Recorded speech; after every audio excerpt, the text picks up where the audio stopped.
Assalamualaikum warahmatullahi wabarakatuh. Apa kabar sahabat yang dirahmati Allah Subhanahu wa taala? Saya berdoa semoga saudaraku semuanya selalu diberikan kesehatan lahir batin, diampuni dosa-dosanya, dipanjangkan umurnya dan dilapangkan rezekinya. Semoga kita senantiasa mendapat bimbingan Allah menuju jalan yang lurus dan kehidupan yang penuh berkah. Amin. Amin. Ya Rabbal Alamin. Salawat dan salam selalu tetap tercurahkan kepada uswatun hasanah kita, yaitu Nabi Muhammad sallallahu alaihi wasallam. Allahumma sholli ala Sayyidina Muhammad wa ala ali Sayyidina Muhammad. Dalam kehidupan sehari-hari yang penuh dengan kesibukan dan tantangan, seringkali kita merasakan beban dan kegelisahan yang menghimpit jiwa. Dalam momen-momen seperti ini, terkadang kita mencari jawaban, penghiburan, atau bahkan pembebasan dari segala beban yang menghimpit. Namun, di tengah hiruk-pikuknya dunia, terkadang kita lupa bahwa jawaban atas segala persoalan dan kegelisahan itu telah diberikan oleh Sang Pencipta, dan salah satu bentuk jawaban itu terwujud dalam perintahnya untuk beristighfar, mengucapkan permohonan ampunan kepadanya. Ketika kita berbicara tentang istighfar, kita membuka pintu menuju satu dari rahmat terbesar yang Allah sediakan bagi hambanya.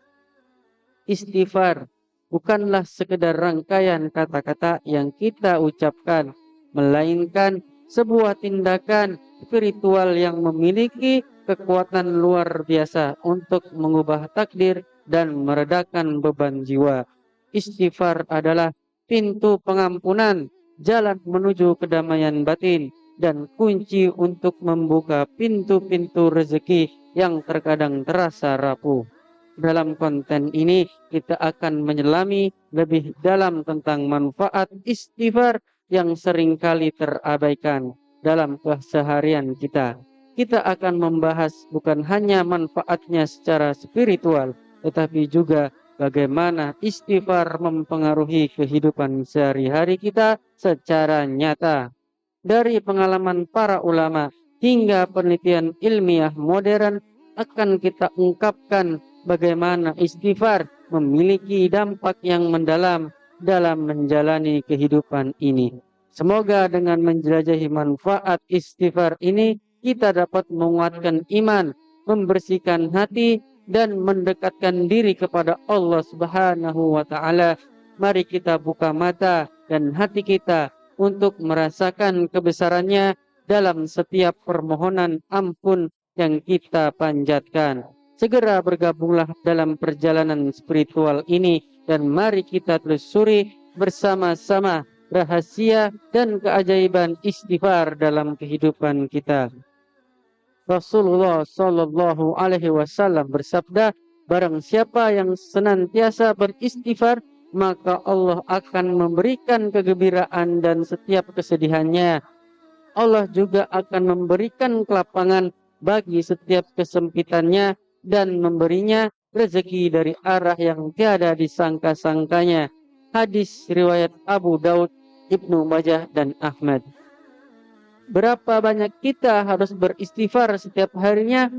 Tidaklah selalu harus ditentukan, tetapi kalau kita perhatikan, jika sedang memiliki masalah yang cukup berat, maka kita bisa meniru perilaku dari Ibnu Taimiyah yang beristighfar minimal 1000 kali dalam sehari.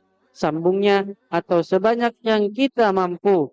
Intinya, semakin banyak kita berbuat istighfar atau melakukan zikir istighfar dengan sepenuh hati, maka tentunya akan semakin membantu kita untuk membersihkan jiwa kita dari berbagai limbah dosa yang pernah dan sedang kita lakukan.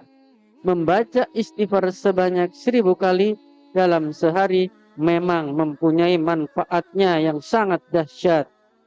Membaca istighfar mampu menjadi wasilah agar kita selalu keluar dari berbagai problem kehidupan kita. Membaca istighfar sama dengan sedekah pahala, dan efek yang ditimbulkan dari amalan ini berhubungan erat dengan janji Allah. Maka Allah telah menjanjikan hadiah bagi siapa saja yang membaca istighfar. Janji Allah adalah janji yang pasti ditepati. Rasulullah Shallallahu Alaihi Wasallam bersabda, barang siapa yang senantiasa beristighfar, maka Allah akan memberikan kegembiraan dari setiap kesedihannya. Allah juga akan memberikan kelapangan bagi setiap kesempitannya dan memberinya rezeki dari arah yang tiada disangka-sangkanya. Hadis riwayat Abu Daud, Ibnu Majah, dan Ahmad. Inilah manfaat beristighfar setiap hari. Yang pertama, menggembirakan Allah. Rasulullah Shallallahu Alaihi Wasallam bersabda, sungguh Allah lebih gembira dengan taubat hambanya daripada kegembiraan setelah seorang dari kalian yang menemukan untanya yang hilang di padang pasir. Hadis riwayat Bukhari dan Muslim. Yang kedua, dicintai oleh Allah. Allah berfirman, sesungguhnya Allah mencintai orang-orang yang bertaubat dan mencintai orang-orang yang masih mensucikan diri. Quran surat Al-Baqarah ayat 222. Rasulullah Shallallahu Alaihi Wasallam bersabda, orang yang bertaubat adalah kekasih Allah. Orang yang bertaubat atas dosanya bagaikan orang yang tidak berdosa. Hadis riwayat Ibnu Majah. Yang ketiga, dosa-dosanya diampuni. Rasulullah Shallallahu Alaihi Wasallam bersabda, wahai hamba-hambaku, setiap kalian pasti berdosa kecuali yang aku jaga, maka beristighfarlah kalian kepadaku, niscaya kalian akan aku ampuni. Barang siapa yang meyakini bahwa aku punya kemampuan untuk mengampuni dosa-dosanya, maka aku akan mengampuninya dan aku tidak peduli berapa banyak dosanya. Hadis riwayat Ibnu Majah dan At-Tirmizi. Yang keempat, selamat dari api neraka. Huzaifah pernah berkata, saya adalah orang yang tajam lidah terhadap keluarga. Wahai Rasulullah, aku takut kalau lidahku itu menyebabkan aku masuk neraka. Rasulullah Shallallahu Alaihi Wasallam bersabda, di mana posisimu terhadap istighfar? Sesungguhnya senantiasa beristighfar kepada Allah sebanyak 100 kali dalam semalam. Hadis riwayat An-Nasa'i, Ibnu Majah, Al-Hakim. Yang kelima, mendapatkan balasan surga. Orang-orang yang apabila mengerjakan perbuatan keji atau menganiaya diri sendiri, mereka ingat akan Allah, lalu mereka memohon ampun terhadap dosa-dosa mereka, dan siapa lagi yang dapat mengampuni dosa selain Allah. Mereka tidak meneruskan perbuatan kejinya itu, sedang mereka mengetahui mereka itu balasannya ialah ampunan dari Allah dan surga yang di dalamnya mengalir sungai-sungai, sedang mereka kekal di dalamnya. Itulah sebaik-baik pahala orang-orang yang beramal. Quran surat Al-Imran ayat 135. Yang keenam, mengecewakan setan. Sesungguhnya setan telah berkata, demi kemuliaan-Mu ya Allah, aku terus-menerus akan menggoda hamba-hambamu selagi ruh mereka ada di dalam badan mereka masih hidup.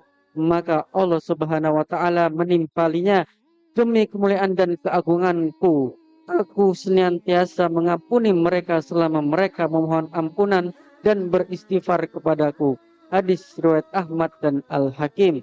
Yang ketujuh, membuat siapkan putus asa. Ali bin Abi Thalib pernah didatangi oleh seorang kaya telah melakukan dosa, bertaubatlah kepada Allah, janganlah kamu ulangi, kata Ali. Orang itu menjawab, saya telah bertobat, tapi setelah itu saya berdosa lagi. Ali berkata, bertobatlah kepada Allah dan jangan kamu ulangi. Orang itu bertanya lagi, sampai kapan? Ali menjawab, sampai siapa yang berputus asa dan merasa rugi. Yang kedelapan, meredam azab. Allah Subhanahu wa Ta'ala berfirman, dan Allah sekali-kali tidak akan mengazab mereka sedang kamu berada di antara mereka. Tidak pula Allah akan mengazab mereka sedang mereka meminta ampun. Quran surat An-Alf Quran surat Al-Anfal. Yang kesembilan, mengusir kesedihan. Rasulullah Shallallahu Alaihi Wasallam bersabda, barang siapa yang senantiasa beristighfar, maka Allah Subhanahu Wa Taala akan memberikan kegembiraan dari setiap kesedihannya. Allah akan memberikan kelapangan bagi setiap kesempitannya dan memberinya rezeki dari arah yang tiada disangka-sangkanya. Hadis riwayat Abu Daud, Ibnu Majah dan Ahmad. Yang ke-10, melapangkan kesempitan. Rasulullah Shallallahu Alaihi Wasallam bersabda, barang siapa yang senantiasa beristighfar, maka Allah Subhanahu Wa Taala akan memberikan kegembiraan bagi setiap kesedihannya. Allah akan memberikan kelapangan bagi setiap kesempitannya dan memberinya rezeki dari arah yang tiada disangka-sangka. Hadis riwayat Abu Daud, Ibnu Majah dan Ahmad. Yang ke-11, melancarkan rezeki. Rasulullah Shallallahu Alaihi Wasallam bersabda, sesungguhnya seseorang hamba bisa tertahan rezekinya karena dosa yang dilakukannya. Hadis riwayat Ibnu Majah dan Ibnu Hibban. Yang ke-12, membersihkan hati. Rasulullah Shallallahu Alaihi Wasallam bersabda, apabila seorang mukmin melakukan suatu dosa, maka tercoretlah noda hitam di hatinya. Apabila ia bertobat, meninggalkannya dan beristighfar, maka bersihlah hatinya. Hadis riwayat Ibnu An-Nasai, Ibnu Majah dan Ibnu Hibban At-Tirmizi. Yang ke-13, diangkat derajatnya di surga. Rasulullah Shallallahu Alaihi Wasallam bersabda, sesungguhnya Allah akan mengangkat derajat seorang hamba di surga. Itu hamba itu berkata, wahai Allah, dari mana saya dapat kemuliaan ini? Allah berkata, karena istighfar anakku untukmu. Hadis riwayat Ahmad. Yang ke-14, mengikuti sunnah.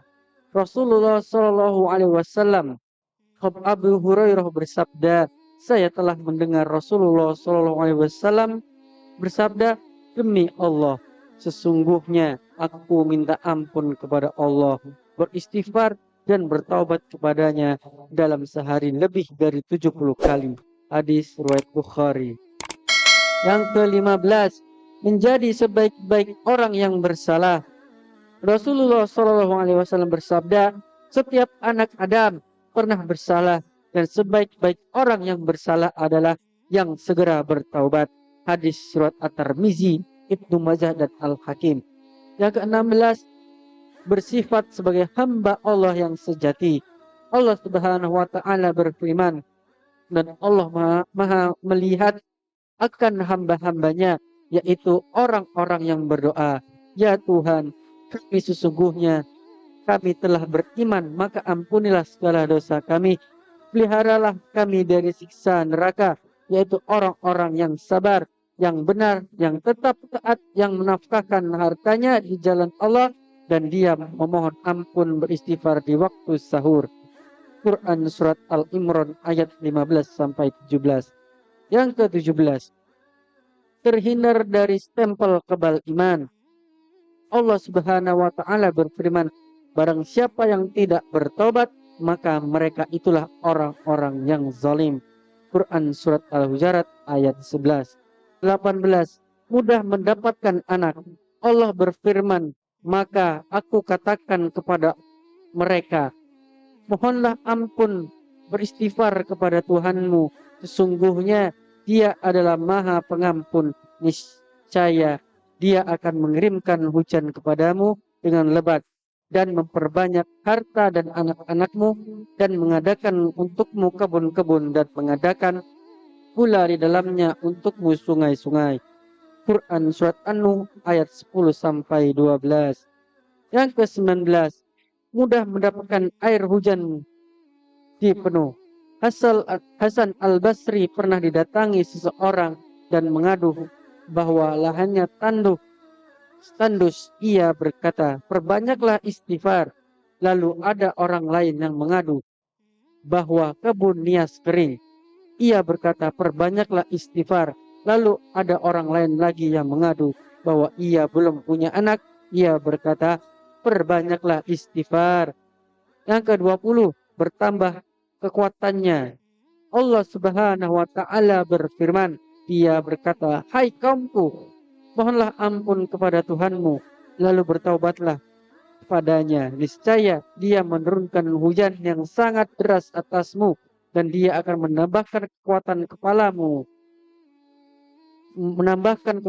di kepalamu. Janganlah kamu berpaling dengan berbuat dosa." Quran Surat Al-Hud ayat 52. Yang ke-21, bertambah kesejahteraannya.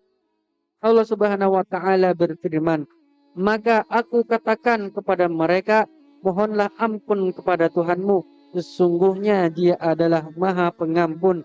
Niscaya Dia akan mengirimkan hujan kepadamu dengan lebat dan memperbanyak harta dan anak-anakmu, dan mengadakan untukmu kebun-kebun, dan mengadakan pola di dalamnya untukmu sungai-sungai." Quran Surat ayat 10 sampai 12.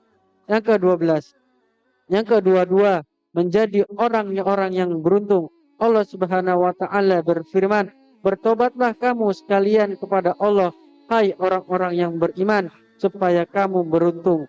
Quran Surat An-Nur ayat 31. Aisyah berkata, "Beruntunglah orang-orang yang menemukan istighfar yang banyak pada setiap lembar catatan harian amal mereka." Hadis Surat Bukhari. 23. Keburukannya diganti dengan kebaikan.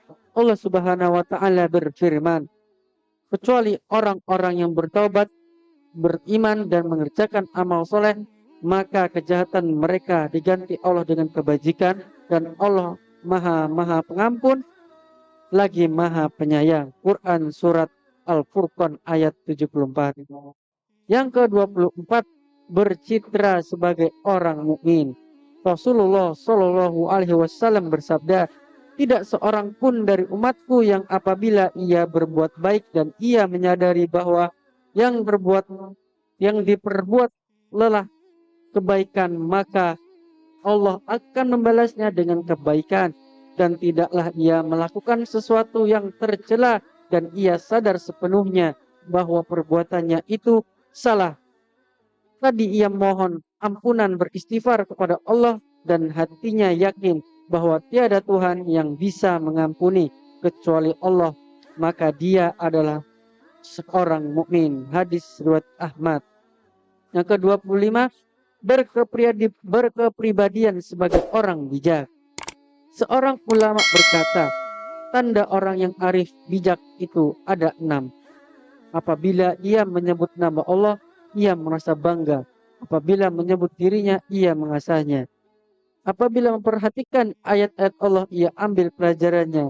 Apabila muncul keinginan untuk bermaksiat, ia mencegahnya. Apabila disebut ampunan Allah, ia merasa bergembira. Dan apabila mengingat dosanya, ia segera beristighfar. Dalam setiap langkah yang kita ambil, dalam setiap helaan nafas yang kita hembuskan, izinkanlah istighfar menjadi teman setia yang menyertai perjalanan kita. Di balik keramaian dunia, di tengah-tengah kesibukan yang tidak pernah kenal lelah, marilah kita tetap mengukir jalan kita dengan jejak-jejak istighfar yang memberi cahaya dalam kegelapan. Sejatinya, istighfar adalah sebuah pelita di kegelapan, sebuah sumber kekuatan di saat kita merasa lemah, dan sebuah pelipur lara di tengah badai kehidupan yang mendera. Dengan istighfar, kita bukan hanya memohon ampunan, tetapi juga merangkul harapan, menyuburkan keikhlasan, dan memperkuat ikatan batin dengan Sang Khalik. Dan kini saatnya kita berpisah dari konten ini. Marilah kita membawa serta pesan istighfar dalam setiap langkah kita. Biarkan istighfar menjadi nada yang selalu kita lantunkan di setiap detik kehidupan kita, mengalir dalam doa-doa kita, dan menyatu dalam setiap hembusan nafas kita. Sebab dalam istighfar kita menemukan kedamaian di tengah kegelisahan, kekuatan di tengah kelemahan, dan harapan di tengah keputusasaan.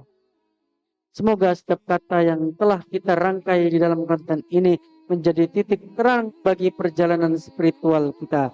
Semoga cahaya istighfar senantiasa menyinari hati kita, memandu langkah kita, membawa kita ke pelabuhan kedamaian yang abadi. Mari kita terus beristighfar, karena di dalamnya terdapat rahmat yang tak pernah surut, ampunan yang tak pernah habis, dan kasih sayang yang tak pernah pudar.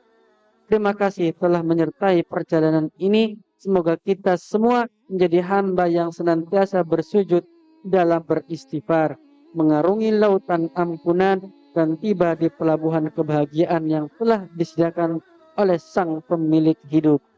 Sampai jumpa di perjalanan spiritual berikutnya dalam cahaya istighfar yang menyinari setiap langkah kita. Semoga Allah selalu memberkahi dan melindungi kita semua. Cukup sekian dari saya. Mohon maaf jika ada salah-salah kata dan keliru, karena saya sebagai manusia tempat salah dan khilaf. Jika ada benarnya, itu murni dari Allah Subhanahu wa taala. Semoga berfaedah untuk semua sahabat. Wallahu alam shawab. Wassalamualaikum warahmatullahi wabarakatuh.